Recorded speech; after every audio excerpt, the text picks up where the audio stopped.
I think my geography teacher, who was a man, was very exciting in the way he presented the subject matter. And fortunately, my mother liked to travel, so there were lots of maps in the house, and there were globes.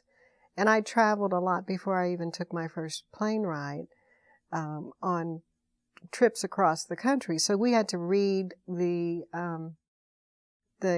highway signs. We had to identify the exits while we were in the back seat.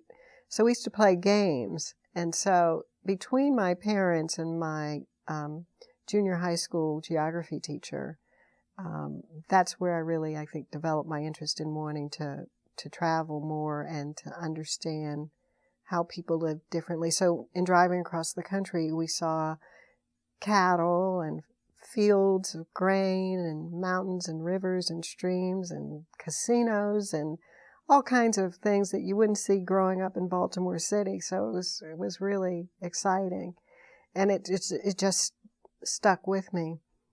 And one time we were on a trip, and my brother, who was 3 years older than me, thought we were traveling illegally, because he wasn't as good a student as he could have been, because my parents didn't realize he needed glasses. So when we'd go on a highway, he'd get nervous.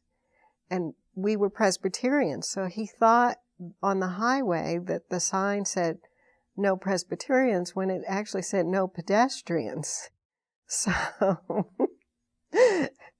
he wasn't as much a fan of traveling as I was, because he thought for a long time that we were traveling illegally.